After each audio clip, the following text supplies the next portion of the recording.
Well, good morning, everyone. We'll call the meeting to order.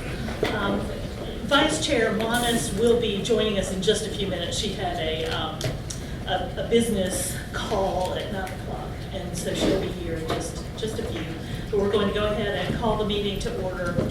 And as always, the first order of business is that I'm required to remind members that General Statute 138A-15 creates a duty of members to avoid conflicts of interest, and I need to inquire whether any member has a known conflict of interest with respect to any matters coming before the board today.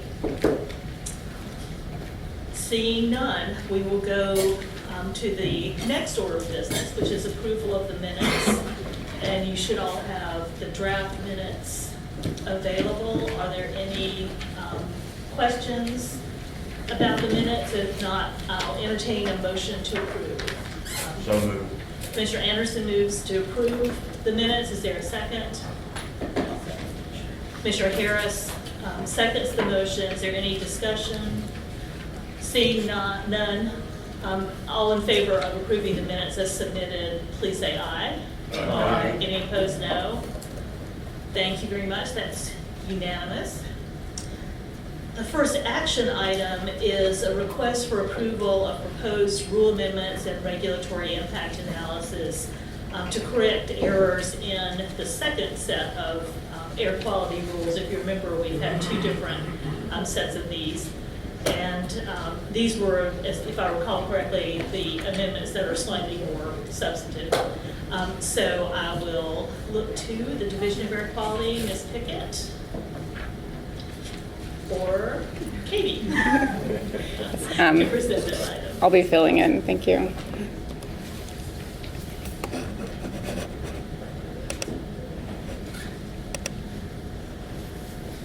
Okay, so as mentioned, we're requesting to proceed to public hearing on the Part B section of this rule readoption cleanup to correct these a little more substantive errors.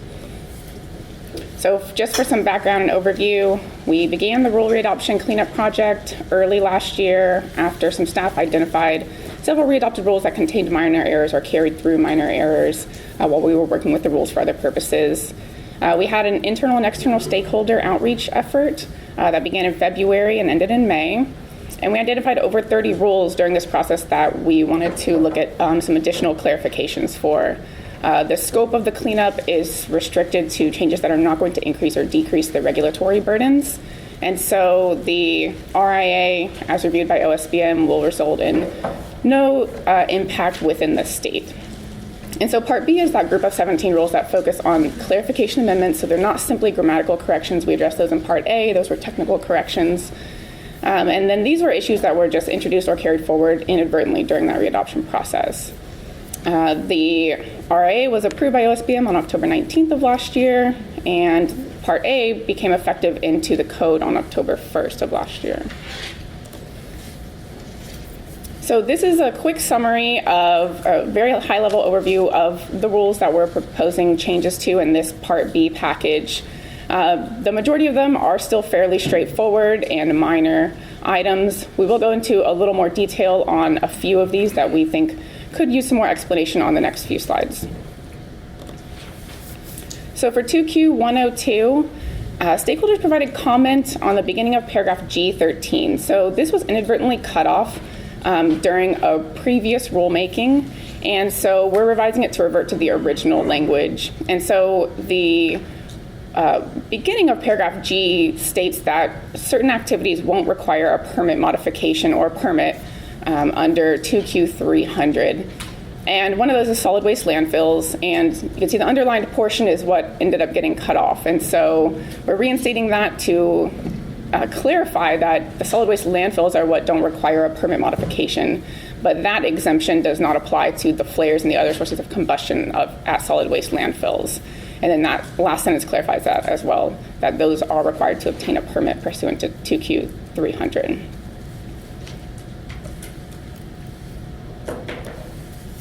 In 2D 532,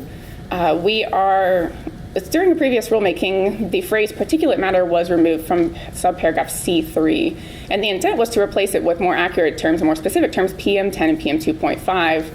since that is listed in the following list, but it didn't ever get added back in. And so we're reinstating that to clarify that those are emissions that should be included in that list. In 2D 928, this is the rule for gasoline service stations. We are adding a definition for motor vehicle, and the reason is we received feedback that we get questions about what qualifies as a motor vehicle in regards to this rule. And so we're clarifying that we use this definition, got it from an external source, and are using it to clarify what a motor vehicle is to alleviate those questions that we get a lot. And the main intent here is regarding the stage 1 vapor recovering at refueling stations. So specifying that marinas are not subject, et cetera. Can I ask a question here? Yes. The second part of that, every vehicle is designed to run upon the highways which is pulled by a self-propelled vehicle. So you're talking about trailers? Motor vehicle means no. I believe that it's not necessarily referring to trailers. Well, I mean, that would be the definition of a vehicle pulled by a self-propelled vehicle, I think. I mean, I'm not sure, what is it you're trying to refer to? That it's not a trailer. I don't know why you include that as a motor vehicle, that's why I'm asking the question. I will need to look into that. Maybe Carrie can provide some explanation here. I'm so sorry, I'm just supporting. So you're right, there are certain camper trailers that have fuel that goes into them, and the DMV, this is the DOT definition, is inclusive of those particular vehicles because they're off-road like camper trailers. Because you don't fuel up a regular Right. trailer. For the purposes of this rule, this is at refueling stations. So a regular trailer that's simply being pulled by a vehicle would not be refueled, and so it wouldn't be confused as being subject to this rule in any case. So this definition is specific to this rule in 2D 928. It's not an overall definition for the rest of our rules. So, a regular trailer that's just being pulled by a vehicle wouldn't be refueled in any case.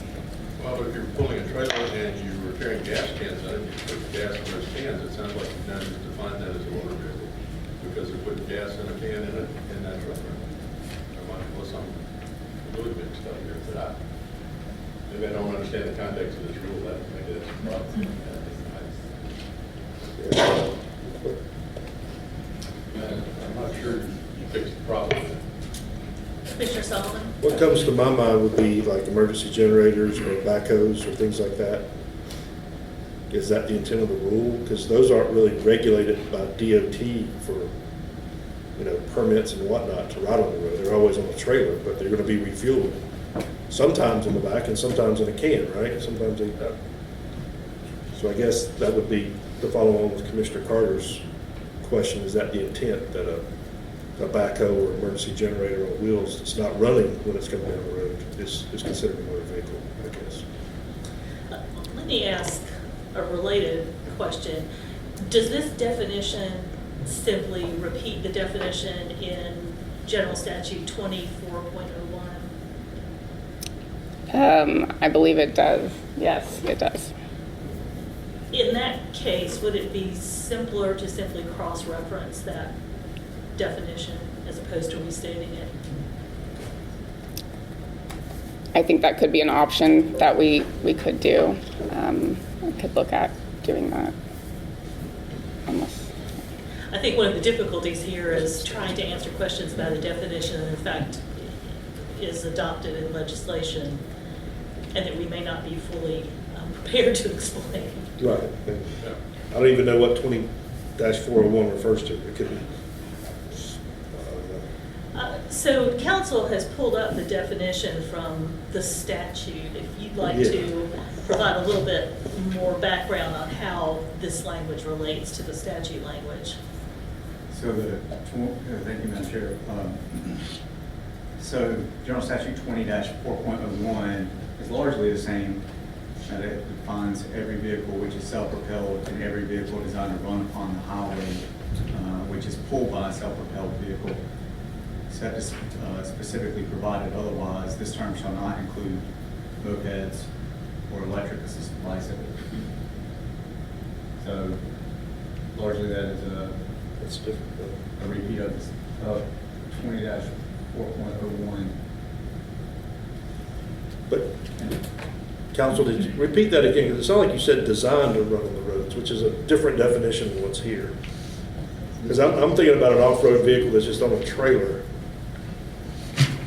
Would a backhoe or a farm instrument be a tractor or a backhoe? Is that designed to run on the highways? I don't know. I'm just asking. We'll look the rule up. I can only tell you what the words say on the page, and both this proposed went away. Oh, I'm sorry. I'm sorry. I think you were anticipating. I'm sorry. That definition talks It's about my design mistake. as well. I mean, Okay. it's the same definition. It says every vehicle designed to. Okay, that's fine. That's fine. Well, no, I take your point about a tractor trailer hauling cars for sale, for instance.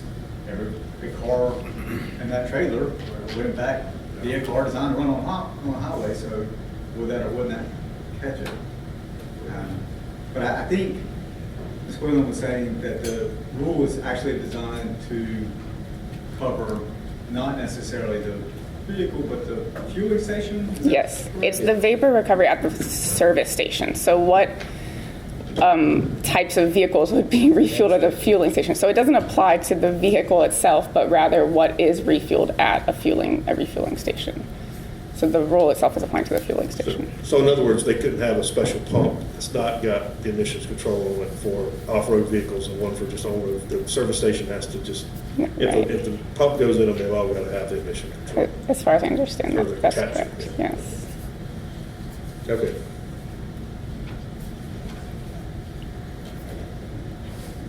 So, are there other questions about this, or do you want to move on, or is there a suggestion about whether to accept this language or propose a change? All right, so let's move on then. Okay.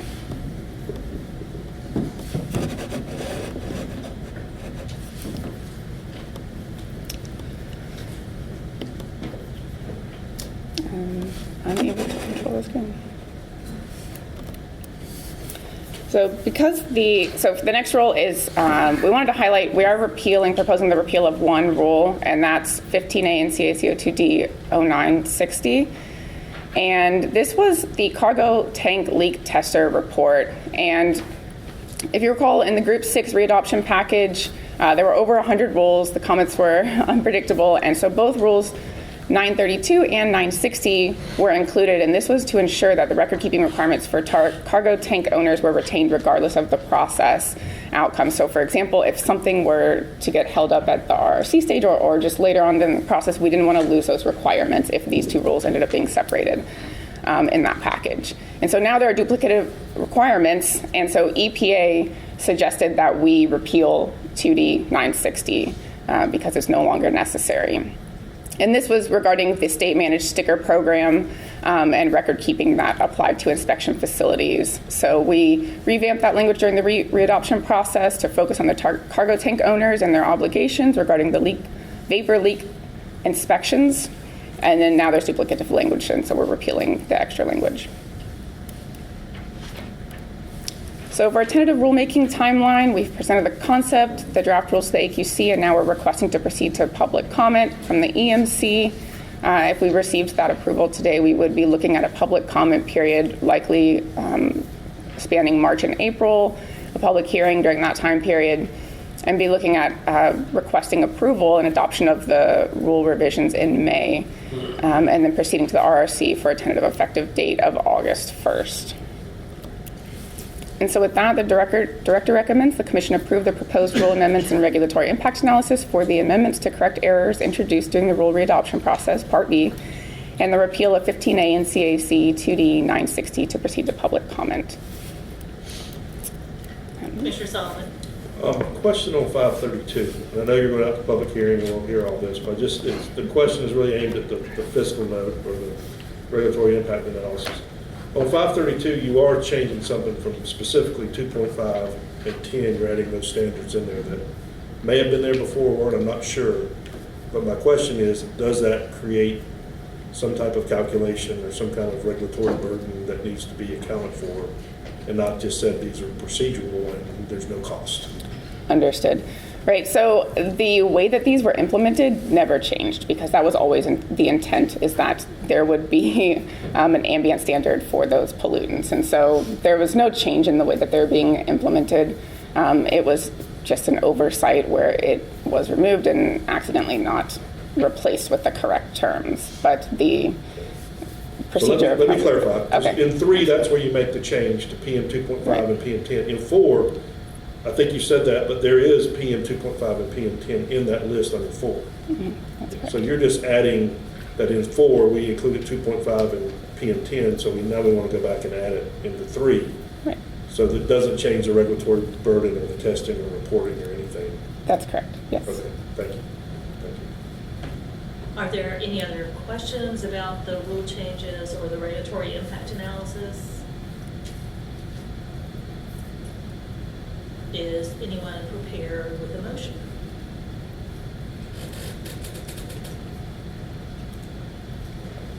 Madam Chair, I'll make the motion that we go forward So the motion is to accept the recommendation. go forward to public notice Yes, ma'am. with the proposed rules, draft rules, and the regulatory impact analysis. Is there a second to Yes, that ma'am. motion? Commissioner Anderson seconds the motion. Any discussion on the motion? Seeing none, all in favor, say aye. Aye. Any opposed, no. Thank you very much. Thank you.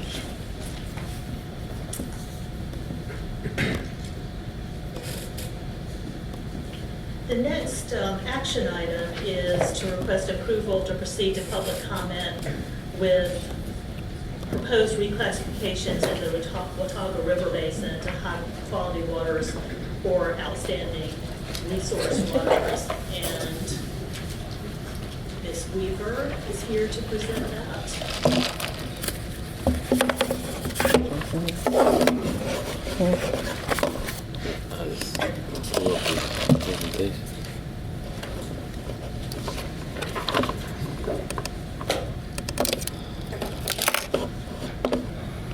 Well, hi. There you go. And pardon me, my mouth has been dry all for the last 24 hours, so I may have to take a sip here. So,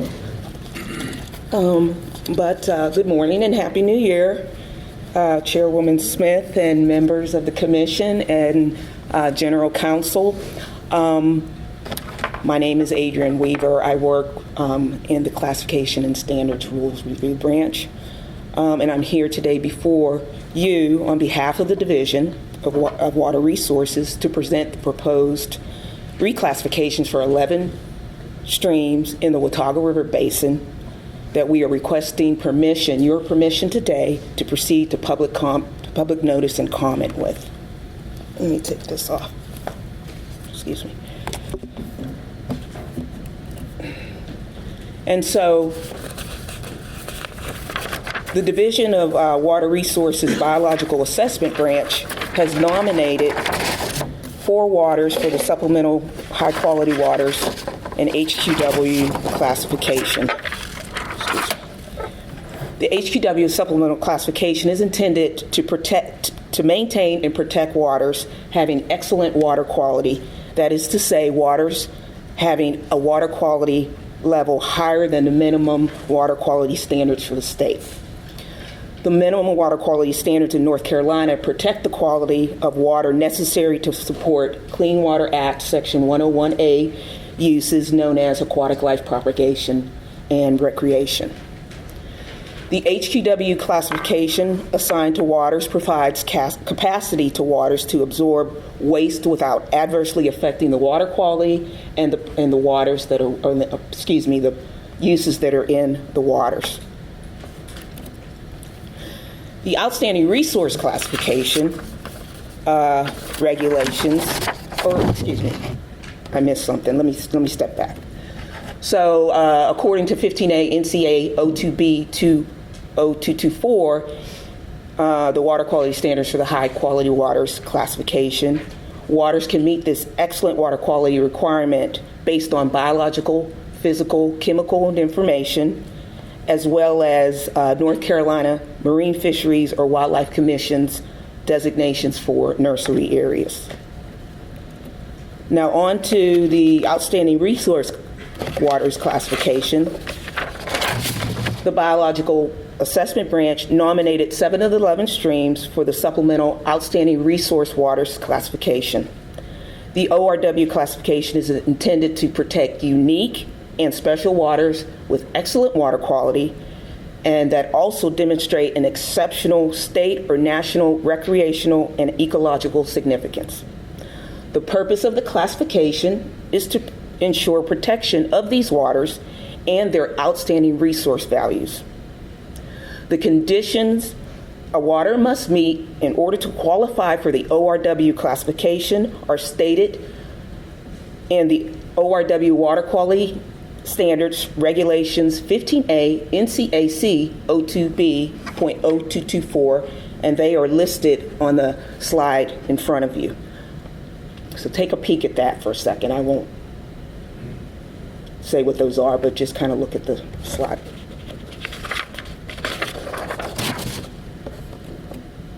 So here is a map showing the locations of the 11 streams and their watersheds in Avery and Watauga counties in the Watauga River Basin for the proposed high-quality waters and outstanding resource waters reclassifications. The 4 streams proposed for the HQW reclassification are Little Beaver Dam Creek, West Fork Rube Creek, Stone Mountain Branch, and Crab Orchard Creek. The remaining 7 streams on the map, Green Ridge Branch, Harrison Branch, Upper Lower Fork, Dutch Creek, South Fork Ellison Branch, Laurel Creek, and Shawnee Creek are proposed for the ORW reclassification.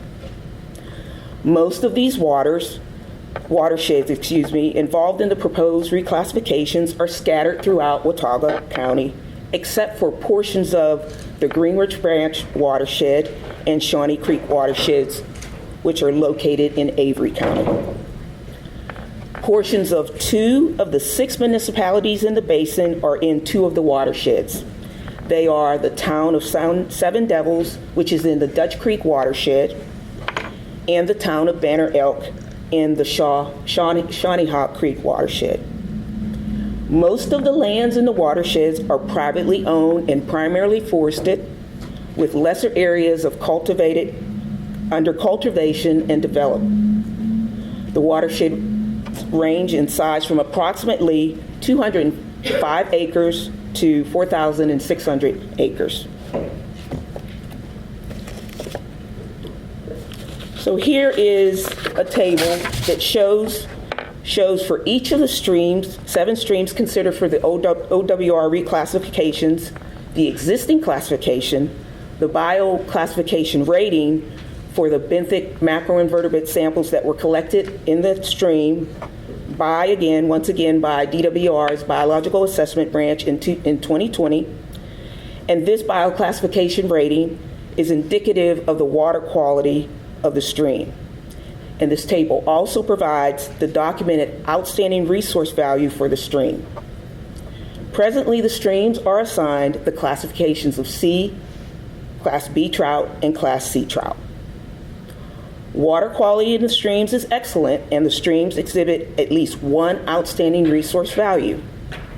Green Ridge Branch, Harrison Branch, South Fork Ellison Branch, and Upper Laurel Fork provide habitat for the Blue Ridge stonefly, which is a significantly rare aquatic insect on the state level, and which is being monitored by the North Carolina Natural Heritage Program.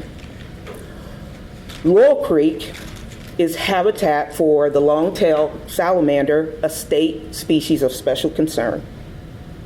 Dutch Creek, Laurel Creek, and Shawnee Creek are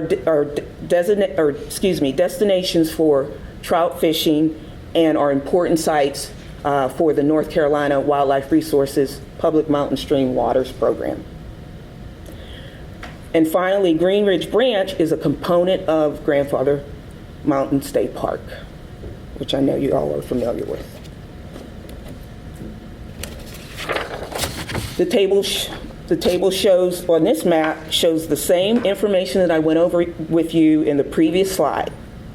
Just like the streams proposed for the ORW reclassification, the excellent bioclassification ratings for the waters listed here meet the HQW excellent water quality requirement based also on the evaluation of the 2020 benthic macroinvertebrate data for these waters. And as you can see, what the current classifications are, C and C trout.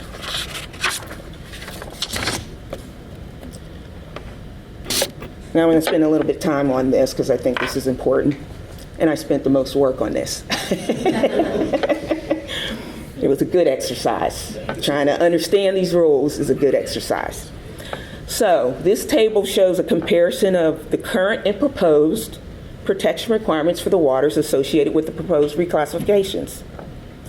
To protect Class C, B, and trout waters, erosion and sediment control measures are required for development activities that are subject to the requirements of the Sedimentation Pollution Control Act. For the trout waters, a minimum 25-foot undisturbed buffer must be between the trout water and the land disturbing activity. And finally, for the Class C, B, and trout waters, domestic industrial wastewater discharges to these waters are allowed.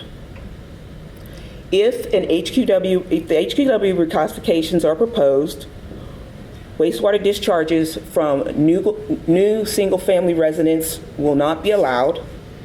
There will be additional effluent limitations and treatment requirements for new and expanding NPDES domestic and industrial wastewaters. They will apply. And for ORW waters, new and expanded wastewater discharges will not be allowed in the watersheds. Let me see if I... Okay, I've got some more to say on here. For all the approved reclassifications, a stormwater management strategy will apply to development projects that disturb over an acre of land, and projects have to also be, these apply to projects in HQW and ORW watersheds. That is, those projects that disturb an acre or more of land. The strategy has two development options: the high-density option and the low-density option. The low-density option permits development in HQW and ORW waters up to and including 1 dwelling unit per acre or 12% built upon area, and requires a 30-foot vegetated setback on perennial and intermittent streams. The high-density option is designed for projects with densities that exceed 1 dwelling or 12% upon built upon area. It doesn't have a limit on development. However, it does require a 30-foot setback on streams. So, to the regulatory impact analysis. One was prepared.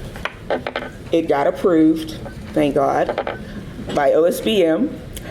And it shows no impact to wastewater discharges, development projects, or NCDO projects, and a one-time cost of $500 to the state departments of environmental qualities to update the surface water classifications map. We have a surface water classifications map, if you don't know, that provides the classifications for all the named water bodies, okay, as well as other information. There's no planned future developments, either residential or commercial, in these watersheds. There's no DOT construction projects, or excuse me, let me take that back, correct. DOT construction projects are regulated in accordance with their own stormwater construction permit. They have their own. So these reclassifications won't affect DOT projects. So that's that. And now we come to the estimated rulemaking timeline for these reclassifications for the Catawba River. So if you approve the reclassifications to go out to public notice and comment today, our goal is to publish the reclassifications in the text and begin the 60-day comment period March 1st, 2023. And we hope to hold a public hearing sometime in the late part of April 2023. Come back to you, ask for you to approve the reclassifications or handle any comments that may come out of the public comment period. And then we would submit the proposed reclassifications that will appear in the Watauga River Basin Rule. We'll submit that to the RRC for their approval, and we hope to have the reclassifications become effective September 1, 2023. That's a very ambitious timeline, but I believe that we can get there. And so, before you is the division's recommendation, and that is for the EMC to approve the regulatory impact analysis and approve proceeding to the public notice for the 11 proposed reclassifications to Class HQW, high quality waters, or the ORW, outstanding resource waters, in the Watauga River Basin. And I'd like to end, and I always try to give a shout out to people. I'd like to thank, and I'm going to, no names, but programs. I would like to thank the Division of Water Resources Biological Assessment Branch for providing the benthic macroinvertebrate data, the Division of Water Resources Water Quality Permitting Unit, who helped me evaluate if there were any, or identify if there were any wastewater discharges in these watersheds. And I would also like to thank the Natural Heritage Program for their rare species data. And finally, the North Carolina Wildlife Resources Commission for their public mountain trout waters destination information. And with that, I will take any questions you may have. Are there any questions for Ms. Weaver about either the proposed reclassifications or the regulatory impact analysis? Yes, sir. On the species data, federal, then I guess that would include Tennessee. Is that right? I'm not sure I understand your question. It is records found in the watersheds and in the watersheds. I'm not sure Tennessee? if you. No, sir. So, is this, okay, does the watershed, are we downstream or upstream of Tennessee, of that extension? I think we're upstream. The Watauga River flows northwest into Tennessee. I believe so. That answers your question. Does the state collaborate with Tennessee to look at their grading points for species in the water basin? I don't know that answer. That would have to be answered by the Heritage Program. Yeah, I was just wondering if that Tennessee data, and had they approached any regulatory pieces on this water basin where it ties into Tennessee? Just data. That would be interesting. Any other questions, Commissioner Deerpig? I'll just say that this recommendation comes from the Water Quality Committee. We heard it in September, right? Yes, we did. And my recommendation was bring it to the EMC for consideration with a recommendation to the public hearing. Commissioner Solomon? Yeah, it's a question. It probably is a statement and a question, but it's concerning a little bit. And I'm not opposed to this, by the way, but when I looked at the regulatory impact analysis, and I've been involved with NRCS and ag issues where we start talking about a setback. Mm-hmm. And we have said, with the setback, we are essentially taking that land from agricultural sector, and they put a value on that land in per acres. And so my question here is, the land here is not worth that much or not what it is in urban areas, so it doesn't add to be a big number. But why wouldn't we've got a lineal feet of perennial we got to link the stream and river. Why wouldn't we just go ahead and do that 30 foot on either side? I know that's a gross calculation, and just document there is a cost to somebody. With the new setback, we are requiring a cost to the private sector. They can't use that land. And I just asked that because I've heard that argument been made again on the ag side and the setback side. So it just seems like it's missing out of this report. I don't think it kills it one way, it's just not documented. Okay. So I guess I asked that question, why did we not do that or something like that? You know, honestly, I didn't think about that. I mean, that is a requirement. But I didn't think to, you know, kind of delve into it a little bit more. But as I'm thinking right now, I guess I would have, you know, the public hearing will be getting, I anticipate hearing from private landowners Right. that have agricultural activities. But you know, when I reached out to the local governments folks, you know, they basically, I guess I probably didn't, this is what they told me. I asked them, well, I'm just going to tell you how I went about that part of the analysis. You know, I was looking to identify if there are any future plans. And that's kind of what we generally do. But I do appreciate your point that, you know, I may need to look a little bit deeper and ask a little bit more specific questions. Because, you know, those answers have to come from, so to speak, the horse's mouth, which are the owners. Yeah. And so, you know, I take that point and,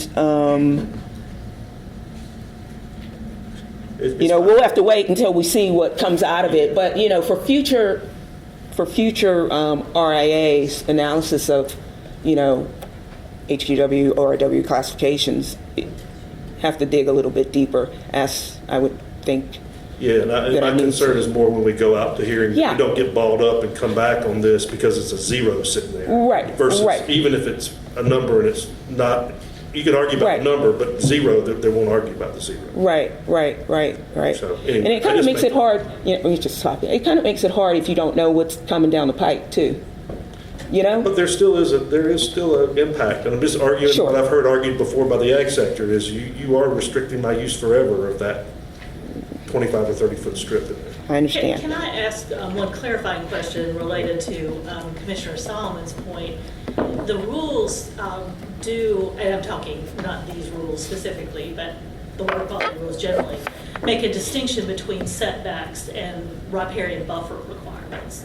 And so setbacks typically only affect actual construction development activity, whereas the riparian buffer rules are more stringent in requiring maintenance of a vegetated buffer of a certain type.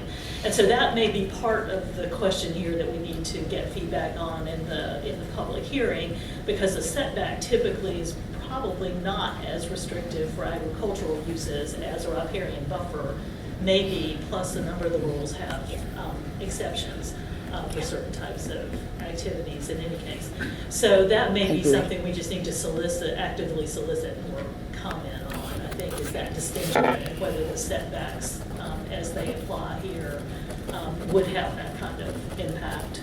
And absolutely, I agree with you, because it's harder, it's more granular than just taking the linear feet. So some of that land is restricted, whether it's riparian or setback or steep slopes or, but it's a gross number. It's just a number. It's not probably actually zero, but it's some number. So that's my own point. So, but I don't think I hear you. I hear you. Okay. Yeah. Commissioner Carter. Yeah, just to follow up both of these, have there been any public meetings or anything? Has this been developed with the folks up there? No.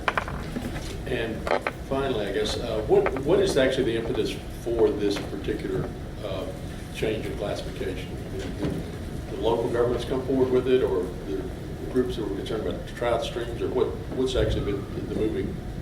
I asked that question of the branch staff, because I was curious kind of too. I mean,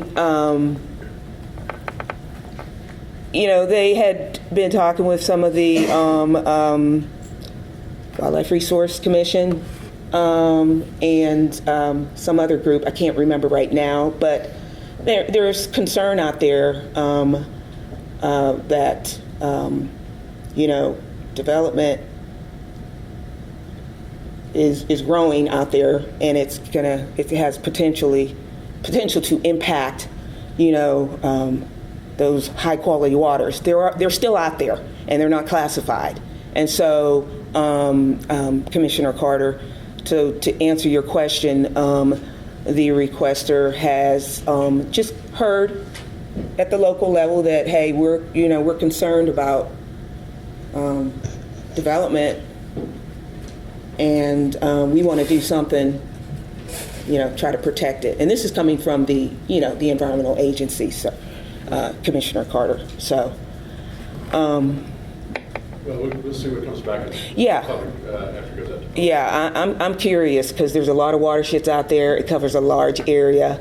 I'm curious to see what the opinion of the local community is.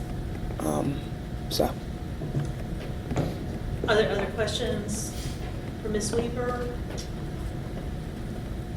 Any other comments? Yes. Ms. Weaver? I need a hearing officer. Okay. I knew it was you. I just needed to put it on record. Document that offline, but yes, there have been discussions about appointment of a hearing officer. Okay. So in the meantime, however, we do need a motion, if there's no further discussion, a motion to approve proceeding to public notice and hearing with the proposed reclassifications in the Watauga River Basin and the regulatory impact analysis associated with those proposed rules. Commissioner Goldberg. Thank you. Could you put the slide back up with the wording you wanted? I'm sorry. Thank you. Sure. Thank you. Mhm. On behalf of the Water Quality Committee, I move that the EMC approve the regulatory impact analysis and approve proceeding to the public notice for the 11 proposed reclassifications to class high-quality waters and class outstanding resources waters in the Watauga Basin.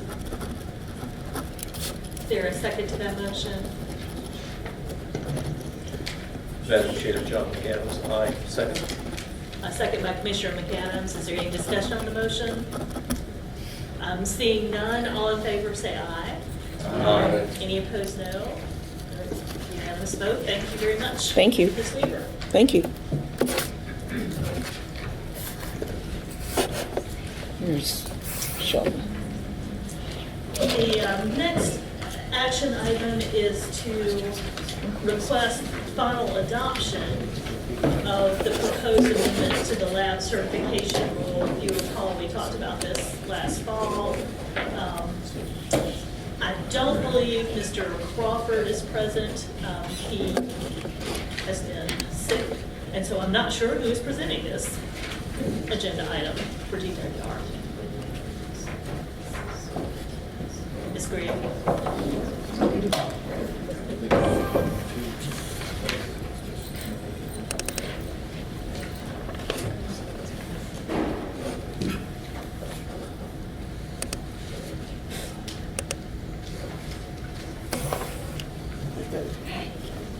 Okay. Hi, my name is Beth Swanson. I'm taking Todd's place. I'm also part of the lab certification branch. So I don't know if you wanted to go through this. I was just going to say one statement, and if you have any questions after that, I guess we can go through the report. We are requesting that the Commission approve the adoption of the rule amendments to 15A NCAC 02H 0804 as recommended by the hearing officer's report.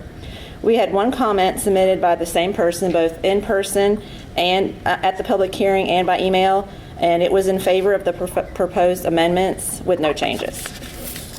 And that's my statement. Any questions or? Somebody make a motion. I love this presentation.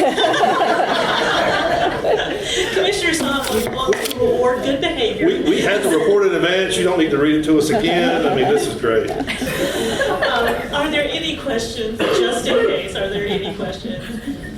No questions. So, is that a motion, Commissioner Solomon? I will make that motion. Whatever the agenda says is what I assume it's written. So Commissioner Solomon moves adoption of the amendment to the lab certification rule 15A NCAC 2H0804. Is there a second to the motion? Commissioner Deerhake seconds the motion. Any discussion on the motion? Commissioner Solomon is actively discouraging discussion of the motion. All in favor say aye. Aye. Any opposed, no. Unanimous approval. Thank you very much. Thank you. We set one record in committee yesterday with a rule issue and set another record today. So thank you for that very expeditious action item. And we'll move to the director's comments. Mr. Aberzitskas. Thank you, Madam Chair. Good morning, everyone. Happy New Year. Quick update on rulemaking activities in DAQ. First, on the Advanced Clean Trucks, or ACT, rulemaking, which you heard about as an informational item and concept at your November meeting. We're in the process of executing our project plan, preparing the draft fiscal note and rules, and executing a stakeholder outreach process for that effort. That began this week with an information webinar on January 9th. And we have a couple in-person stakeholder meetings upcoming in the Charlotte area, Burlington area, and Pembroke area over the coming weeks. And then we have 2 other virtual stakeholder meetings scheduled for February. We launched a website and notified folks about the information sessions in early December. The deq.nc.gov/ACT web address is where you can find all the additional information. One other quick update this morning. On January 6th, EPA proposed the new fine particulate matter, PM 2.5, National Ambient Air Quality Standards. This is something that I think I've given a heads up that this would be coming fairly soon at prior air quality committee meetings. What EPA did was they proposed to revise the primary annual PM 2.5 standard from its current level of 12.0 micrograms per cubic meter to within a range of 9.0 to 10.0 micrograms per cubic meter. They also indicated that they're going to request comment on a value as low as 8 and as high as 11, but again, the proposed range is from 9.0 to 10.0 relative to the current standard of 12.0. Additionally, EPA did not propose to change the current secondary or welfare annual PM 2.5 standard, also the primary and secondary PM 10 standards, and the primary and secondary 24-hour PM 2.5 standards. And while EPA is not proposing a change to the current 24-hour standard of 35 micrograms per cubic meter, they are taking comment on a range from 25 to 35 micrograms per cubic meter for that 24-hour standard. The proposal also includes some revisions to other key aspects related to those PM NACs, including the air quality index and some monitoring requirements, and the comment period will be open for 60 days following publication in the Federal Register. So where do we stand in North Carolina relative to that proposed range for the annual standard of 9.0 to 10.0 micrograms per cubic meter? Well, currently, based on the preliminary 2020 to 2022 data and design value data, we're showing that we are below the lower end of that proposed range of 9.0 micrograms per cubic meter. In fact, the highest value in North Carolina currently is 8.7 micrograms per cubic meter based on the preliminary data. So that's fantastic news, further proof that the division and this commission's actions are working, and a tremendous success story for protecting public health in North Carolina. So thank you for your continued partnership, and that's all that I have today. Thank you. Mr. Aberzinskis, could you also provide an update on the fiscal analysis for the Reggie rule? Yes, ma'am. Thank you. So for the Reggie fiscal analysis, we are what I'll say in the short rows and in getting closer to having that completed. It's undergoing final review by management and OSBM at this time. Any questions for Mr. Aberzinskis? Well, I'm Mr. Carter? going to have to ask, since we've had to postpone this 3 times, including AQC yesterday, is there any reason to think it's actually going to get approved this time, so that we can move ahead in March or not? We're very close to finishing it up, so I think we'll work with the chairs of the committee and the commission to and collaborate on what agenda it's on at an upcoming meeting. But like I said, we're very close, undergoing final management review, OSBM review, and we'll share it with you at that point. Well, I guess relatedly too, if you're having this much, or had this much of an issue with the fiscal note for the Reggie petition, what's going to happen with the clean truck fiscal note? You're on it. The executive order sets a May timeframe to bring a rule to us, and I can't imagine you're going to get a fiscal note done in that time period. Am I wrong? Or? We are working hard every day to make sure that we meet that deadline and make sure that we have a product for the ACT rule back before the committee at their April meeting. I'm sorry, not April, by their May meeting. And so we're making progress on that right now as we speak. Mr. Deerhead? Thank you. I read that just in the past few days there was an ammonia release down in Bladen County. Did that trigger any kind of state air toxics violation? Yes, thank you for the question. What Commissioner Deerhead was referring to is an ammonia release that occurred at Smithfield Foods in Tar Heel, North Carolina, earlier this week. Maybe not earlier this week, was it last week or the weekend? We investigated that on site earlier this week. I don't have the full report out from that site visit and investigation, but we'll be glad to follow up when our investigation is complete. Mr. Bailey? Just a follow-up on the Reggie fiscal note. Could you just clarify, has it gone to OSBM already and they sent it back? Is that what's happened, or is it just the first submittal? We've been working with OSBM, given the complexity of this particular petition rule set. We've been interacting with OSBM regularly throughout this process to make sure that the approaches and the methodologies are sound and accepted, and to be quite honest, just to get other professional judgments that have experience in economic analysis and to help us along the way. So they've been very much in the loop throughout the process for many months. Okay, so it's not like they got a complete one and said, no, that's not good. No, we didn't just drop it on their desk suddenly. We've been communicating with them throughout, but I appreciate that question. That sounds like a sound approach for sure. Thank you. Thank you. Any other questions? Yes, Commissioner Modis. Can you repeat the website for the clean trucks?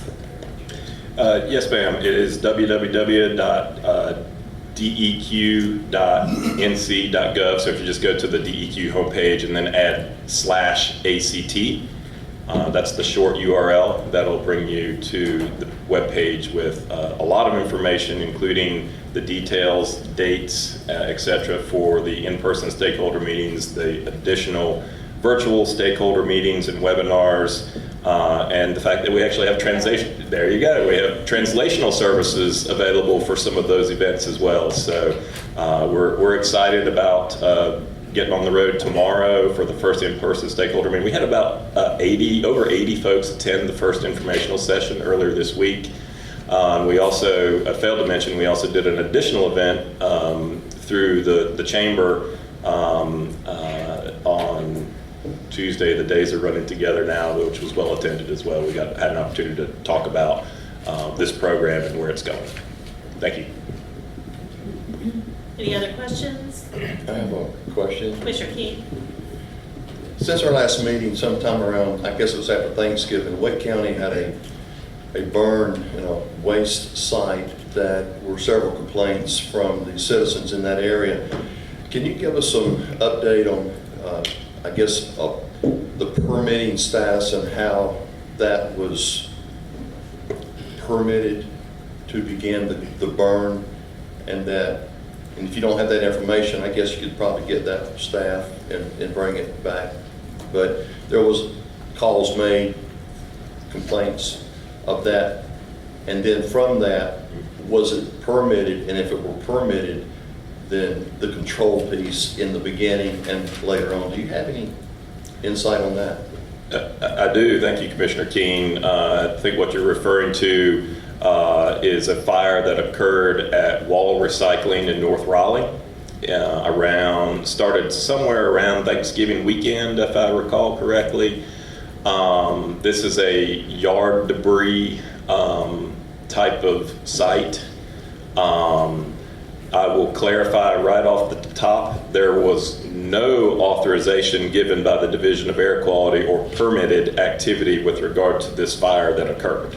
I know there was misinformation that was out there in that regard. In fact, the interchangeable signs along the interstate were indicating that there was a controlled burn and smoke could be impacting the interstate. And while in my world, the term controlled burn is a term of art, like a prescribed burn. It was not that. Controlled might have been used simply from a term of it was not out of control from the fire department standpoint. So just to clarify that off the top, this facility does have a permit to operate an air curtain incinerator on their site. But at this point in our investigation, we don't believe that the fire that occurred had anything to do with the permitted air curtain incinerator. And so our investigation and discussions are continuing with our colleagues at the Division of Waste Management about proper storage of material on that site, and with the company as well. And we have many questions about how a small fire turned into multiple acres of material being burned and smoldering for many days and impacting a highly populated area. So that's the update I can provide as of right now. The case is not closed, and we are continuing our discussions, like I say, with our colleague in Waste Management and the company. A follow-up, please. Commissioner King? The monitoring of air quality at that particular time, was there anything from the department to monitor that air quality over that period of time? Do we have a device or something that we could have done something about that? Very good question. I will say that the smoke plume was intercepted by one of our permanently placed monitors in Wake County. It triggered a notification system through the EPA Air Now notification system over the Thanksgiving weekend because of a couple hours of very high fine particulate concentrations. Thankfully, for the most part, the plume remained fairly transient, even though it certainly impacted folks on occasion nearby. But from a monitoring perspective, we're not really well equipped to run to every single event and start that type of response type monitoring. What we tell folks is, in those types of situations, the best air quality monitors are your eyes and your nose. And if it's bothering you to go inside, remove yourself from the smoke until it passes. If you're unable to remove yourself from it, if it's inside your home, to relieve the area temporarily as well. But certainly with very dense and thick smoke, it's obvious, I think, to most people that it's an unhealthy situation at times, and that the best monitors are your nose and your eyes. I think a question, Madam Chair, would be, or maybe just a comment from my seat, is that as we go forward and looking at these areas that are potential hazards or could be hazards in waste management, that it might be because of this, and maybe others in the past that I just don't know about, is that a monitoring piece be established in these areas that in case these burns are permitted, or they can be permitted, then in case they get out of control, we do have monitoring pieces within a mile or 5 mile period area that during that period of burn we can monitor if it does have a negative impact on air quality. Thank you. Thank you. Any other questions for Mr. Eberzinskis? If not, thank you. And Ms. Gregg is here for Division of Water Resources in the absence of Director Rogers.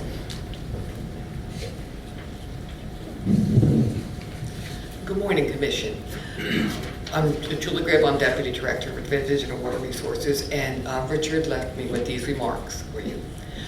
Based on the NC Collaboratory's raw and treated water system PFAS samples that were taken several years ago, DWR's Public Water Supply Section staff conducted monthly sampling for 3 months at 50 drinking water supply intakes and raw waters treated that showed PFOA and PFOS greater than 4 parts per trillion, that's the MRL, monitoring reporting level, and or Gen X greater than 10 parts per trillion. Samples were also tested for 1,4-dioxane. We are awaiting the final data set. It's being QA/QC'd at this time. The next steps will be to begin evaluating the complete data set and notify the water systems of the results. Regarding Colonial Pipeline permit, staff are finalizing a public hearing notice and securing a location for public hearing on the draft MPDS permit for groundwater remediation of the Colonial Pipeline facility in Huntersville. We expect a hearing to occur in mid to late March. Regarding the Ashboro permit renewal, the public comment period ends January 13th for the City of Ashboro's draft MPDS wastewater treatment plant draft permit. It includes limitations and requirements regarding 1,4-dioxane. We will review comments and decide on whether to hold a public hearing based on those comments.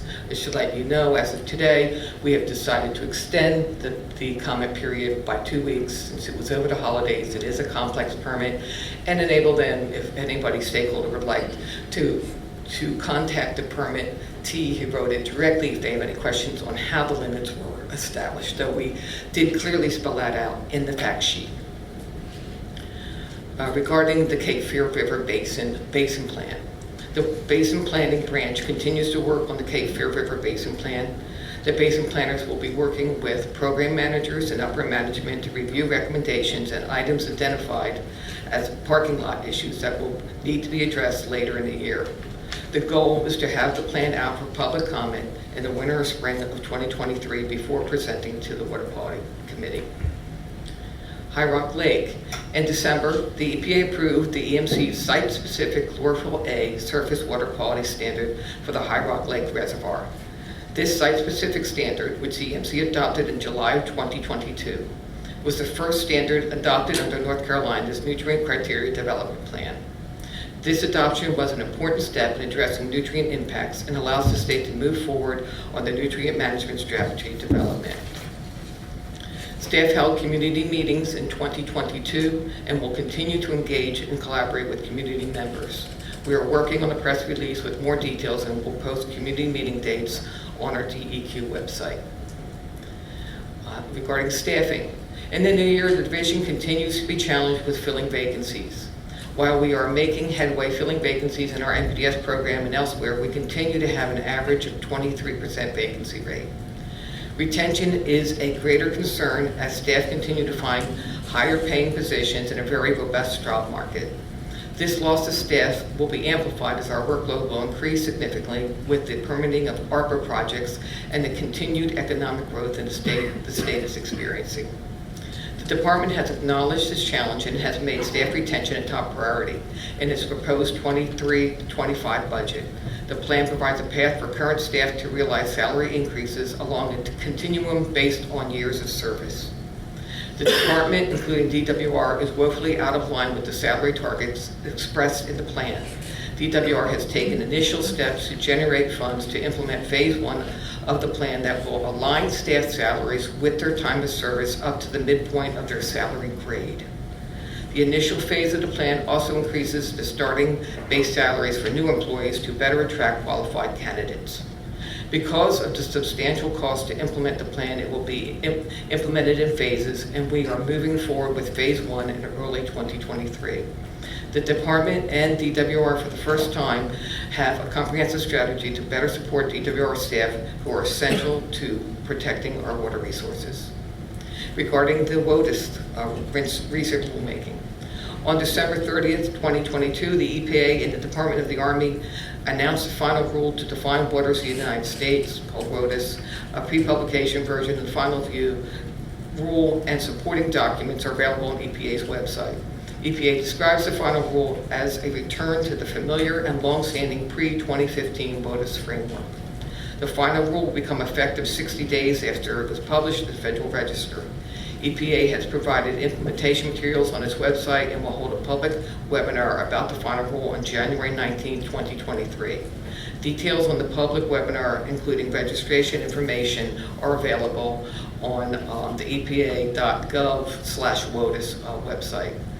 We are reviewing the EPA's final rulemaking to define waters of the United States, or WOTUS, that was announced on December 30th. We do not anticipate any notable changes from the version that we commented on last year. And that's all I have. Thank you.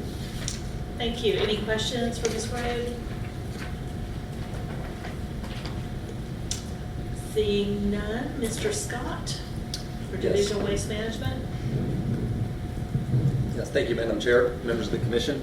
Just a few updates for us. A lot of additional work going on related to the Comores site in Bladen County. Comores has started the testing of the barrier wall. That construction will be ongoing through the first quarter here of 2023. That's the 6,000-foot underground barrier wall coupled with the groundwater extraction system. That's one of the main remedies to continue to protect the Cape Fear River from PFAS discharges. So we appreciate all the coordination with DWR and all the technical staff that are working on that project. As we briefly noted yesterday in the Groundwater Committee, we're really excited to announce that Brownfields is now our 5th section in the Division of Waste Management. They are growing in staff numbers. We're really encouraged by their great work and the workload that we have before us. We've also been awarded as the Brownfields program a $2 million MARC grant from EPA, which is going to help with environmental assessment in disadvantaged and selected communities to help encourage brownfields development across North Carolina. Brownfields is also receiving, as part of the bipartisan infrastructure law funding, a Section 128A grant for $5 million over the next 5 years, which is going to help to fund our property management unit, which looks after the land use restrictions, changes to brownfield agreements that are needed, and working with prospective developers on completed agreements. So we're really excited about these opportunities coming to that program and helping to facilitate continued redevelopment across our state. And on the last note, really want to recognize our UST section for their great work. Last fiscal year, they closed out 774 underground storage tank petroleum incidents under risk-based rules. This was our highest closure rate since program inception. This is part of a backlog reduction initiative with EPA to close out petroleum incidents across states across the country. And we're happy to be a leader in this for the Southeast region. And to date, we've closed out almost 3,000 incidents related under this backlog reduction initiative. So a lot of great work going on that front, and just want to share that appreciation with the dedicated staff in the UST program. Thank you, Madam Chair. Any questions for Mr. Scott? Seeing none, Mr. Ansel is serving as Interim Director of the Division of Energy, Mineral, and Land Resources. Yes, thank you, Madam Chair. As was said, Denver's only update really pertains to our director position. As you can see, I'm not Director Wren. My name is Douglas Ansel, and for those of you that don't already know me, I normally reside within DEQ's Office of General Counsel. Further underscoring the staffing issues that Ms. Gribb brought up for the department as a whole, Director Wren has accepted a private sector position shortly after Thanksgiving. While the department proceeds with the hiring of a new director, I have stepped in to serve as Denver's acting director on an interim basis. We thank Director Wren for his service and wish him all the best in his future endeavors. Any questions for Mr. Ansel? Other than what are you being punished for? You never know. Or you'll never tell. Thank you very much for that. Committee chairs, Commissioner Bailey. Yes, the Groundwater and Waste Management Committee met yesterday. On our agenda was one of the shortest rule amendments, which was to change a citation. So we were happy to see that was, in my experience, that was the shortest one I've ever seen. Then, because we've had about half of our committee is new, and we hated to see Commissioner Solomon leave us, but he's on another better place now, I guess. But anyway, we decided to do some kind of introductory sessions with both waste management and water resources to educate everybody and to kind of pull it together for everyone to see the scope of the programs. And how water quality coordinates with waste management.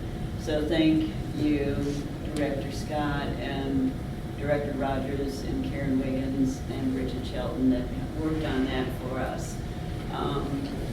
And Commissioner Bailey, you may need to pull down your microphone. Just okay, thank you. Sorry about that.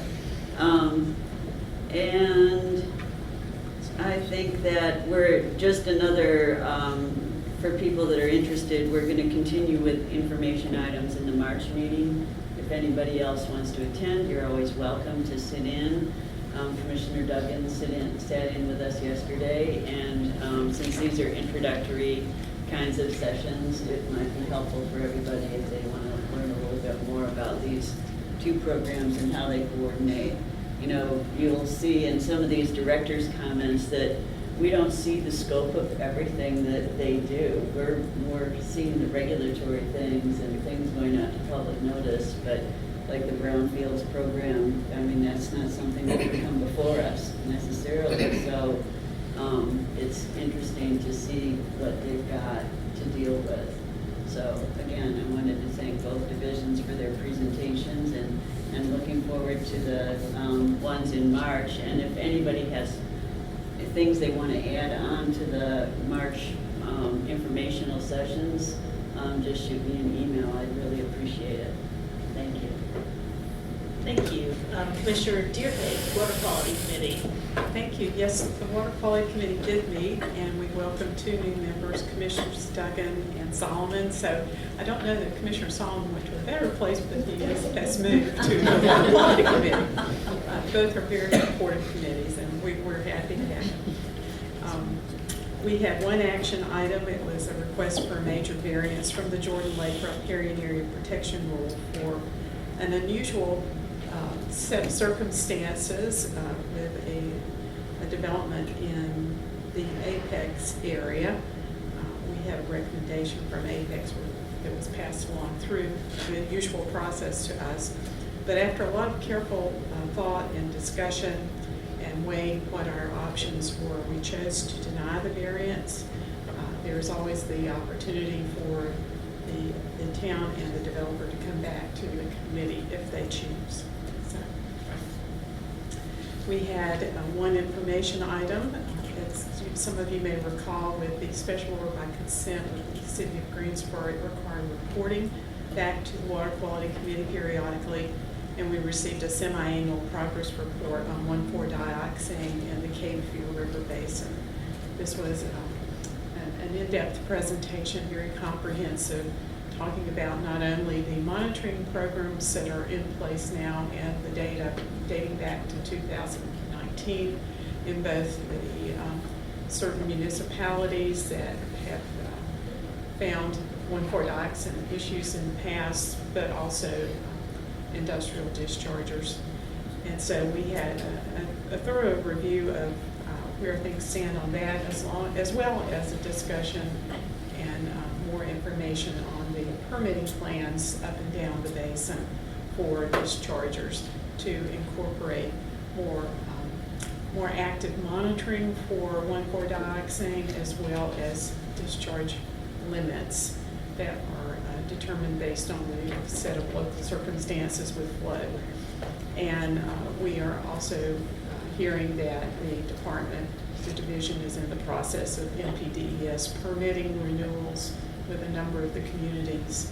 And I think Assistant Director Cribb mentioned the Ashboro permit renewal during her presentation. So this is all very important progress that's being made on 1,4-dioxane, and we thank both the staff as well as the regulated community for their involvement and their interest in this.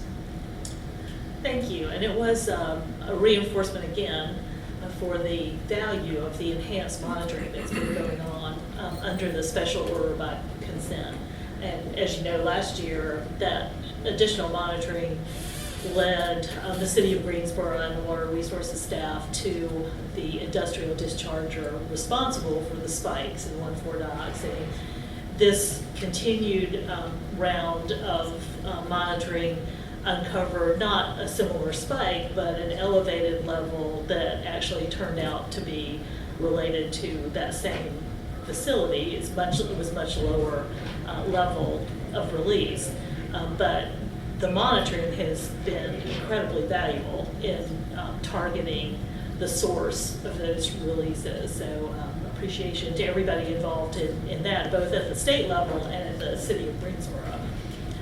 Commissioner Monis, I know the Air Quality Committee did not meet this time, but do you have any comments to share? Sure. Yes, we had no meeting in January and a short meeting in November. So we're tapering, getting ready for the next two meetings, which should be very robust, looking as long as all goes well. In the fiscal note world, we'll have Reggie in March and perhaps clean trucks in May.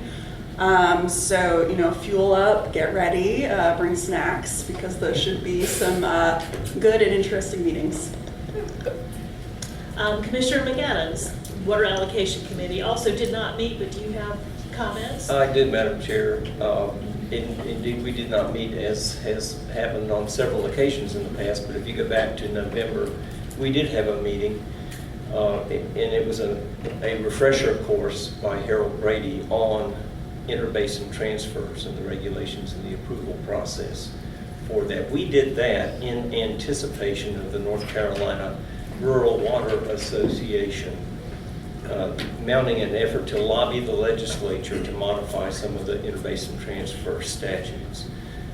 So we gathered in November to get all educated up on IBT regulations, anticipating that the Rural Water Association would come to us at yesterday's meeting in January and seek our reactions to their proposed lobbying effort.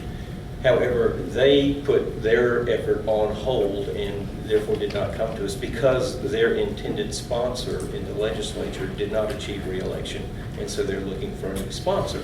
Therefore, they have delayed coming to us, but we anticipate that they will in March or May come to us on that issue. The only other thing on our horizon that we know of is the long-rumored Fuquay-Varina application for an interbasin transfer from the Cape Fear to the Neuse River. At some point, that will come to fruition, we believe, and it will come to the Water Allocation Committee for its consideration too. So those are the things on our horizon. Thank you. So other commission members, Commissioner Anderson, did you have any comments? Yes, as chair of Group 2 remissions, I will just say to members that we will convene here in this building at this place 15 minutes after Chairwoman Smith says we are adjourned. And either Commissioner Davis or I, as co-chair, will run that meeting. Thank you. Thank you. Commissioner Carter, did you have anything? Two things. I'd like to sort of follow on a comment by Commissioner Bailey, about the information. I wanted to commend the chair for the report to the Environmental Review Commission. If you have not taken a look at that, I strongly recommend it because it's got an awful lot of good information in it on basically what went on last year. I mean, most of you probably know it, but there's a lot of additional information there that I think is very useful, so I highly commend that. Second thing is this, Chair, and we have had some discussion on this. Whether we do it in March or not, I'll probably be in touch with you on this, but I think it's time for this commission to take a hard look at this Reggie rulemaking. I'm not faulting Air Division at all, because I think they've got probably something close to an impossible task to craft a fiscal note for the allowance system that Reggie would create. But we're in a very different situation now than we were 18 months ago when that petition was approved. Most importantly, we've got HB 951 being implemented next door by the Utilities Commission. When we approved that petition, my view was, and unfortunately we didn't ask for, I thought we should, but we didn't ask for a legal opinion from the Attorney General about that. But our authority at best was tenuous before 951. And I think if anything, if nothing else, 951 has wiped that out. And I think we need to take a serious look at this and whether we should be proceeding in light of both 951. And frankly, the last thing I think this commission ought to be doing is monkeying around with anything that affects Duke's operational situation and its capacity. For those of you who may not be aware, we had blackouts in this state around Christmas because Duke simply couldn't get the power out there. And some of them would sit here in the Raleigh area, people were out of power for several hours. We don't have the expertise on this commission to be monkeying around with that kind of a situation.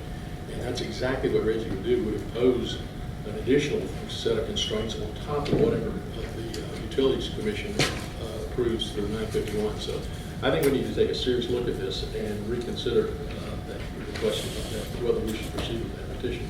And frankly, if they're going to be able to do the clean truck rulemaking, I don't see how you're going to be able to do both in tandem, Mr. Evans, because I think you've been assigned two pretty close to impossible tasks, and two at the same time is going to be amazing if you could possibly do that. So that's another reason, just resource-wise, I think we need to seriously reconsider going forward with this Reggie petition.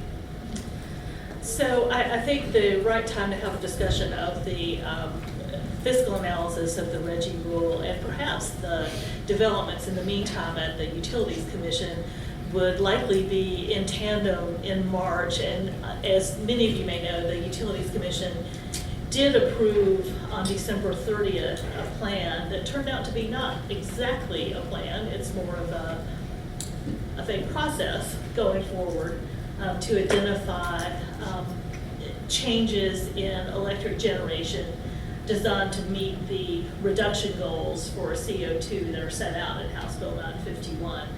And I think it would be useful, and maybe the Air Quality Committee is the right place to do this, but I'll talk to Chair Modest about that, to get an update for this commission on what the Utilities Commission has done. So what they have done, what they haven't done, how their order issued on December 30th would move things forward over the next 2 years. The order is a little bit different than I think a lot of people expected in terms of being, as I said, more of a process as opposed to a plan to meet those reduction goals over the entire span of time between now and 2050. So I think that would be a good discussion to have. We'll hopefully have the fiscal analysis on Reggie and have those discussions. I think the two inform each other to a great extent. Have that discussion in March, I hope. Yeah, Commissioner Myers. Just quickly, I agree. There's a lot that's happened. We have new commissioners, so if anybody who's not on the Air Quality Committee wants to come to our meeting, you're more than welcome to listen in. This can take a few times of hearing to really get some of the intricacies, so everybody's welcome to the learning that will be provided. Commissioner Solomon. I may suggest, and of course for y'all's consideration, but this may be enough of a change to have a special meeting of the whole maybe sometime, so that the technical issues, that the background issues can get before all of us at one time before you go into committee and have that discussion. Because of course all of us don't aren't on the committee or don't have to attend the committee meeting. And it may make it smoother to understand that whole landscape if we all get up to speed at one time. So just for your consideration, a thought there. And we'll think about that. I think the immediate question will be if the fiscal analysis on the Reggie rule is ready for review, then generally we do send that through committee in advance of taking that to the full commission, and the committee makes a recommendation at that stage on whether to go to public notice with the draft rules and the regulatory impact analysis. And information presentation on the Utilities Commission order obviously is something we can do in either venue. So we can talk about the best way to reach the most number of commission members on that entire set of issues. So appreciate that comment. So I've lost up where I am. Commissioner Davis. Yes, thank you. I was privileged to serve as hearing officer last night for the proposed sulfur dioxide emissions combustion sources rule revision, and we did not have any commenters or any presenters in the meeting last night here in Raleigh. It was also available by WebEx, but the division will continue to take written comments until January 30th of this year, and we encourage people, if they have any comments, to please submit them. And I want to thank the DAQ staff for their support in this process, especially the logistics of having both an in-person and a WebEx version of the meeting last night. Thank you. Thank you, and thank you for serving as hearing officer. Commissioner Harris. And Commissioner Keene. No comments. Commissioner Lyerly. No comment. Commissioner McAdams. Madam Chair, thank you. A few of us fell into a conversation yesterday at the end of the committee meetings about recycling. The Waste Management Division Director, Michael Scott, had given a truly excellent overview of the work of the Division of Waste Management. A lot of it is solid waste management, but it did not include anything about recycling, and some of us have a real interest in how recycling is going. And so I've already spoken with Division Director Scott about this, who has informed me that they work in that, but also together with another department of the state. Didn't retain it, sorry, but I do advocate that we be presented, perhaps the Groundwater and Solid Waste Committee, which I crash, but am not on. Be presented an update on recycling, how effective it is, how it's going. I crave such knowledge. That's a great suggestion, and so Commissioner Bailey. Yes, I'd be happy to add that to the agenda, and you're most welcome to crash our meetings, as did Chris Duggan, so I'm happy to see people come to our meetings. Thank you. Commissioner Solomon? Commissioner Weiss?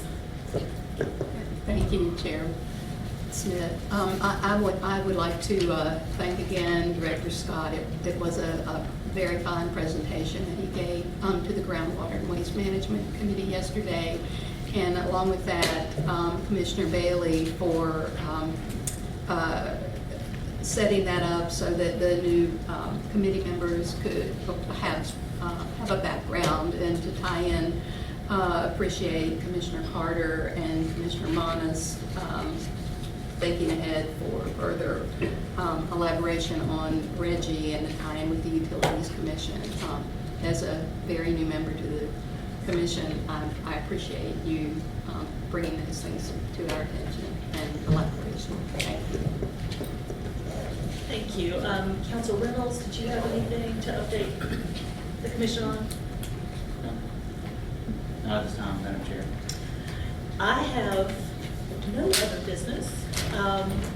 Thank everyone for their attendance and participation. We'll see you all in March, and it sounds like we may have a very busy meeting in March. Otherwise, we are adjourned, and as Commissioner Anderson mentioned, the Group 2 Remissions Committee will meet, I assume, in this room in 15 minutes.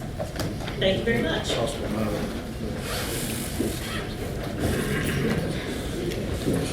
We just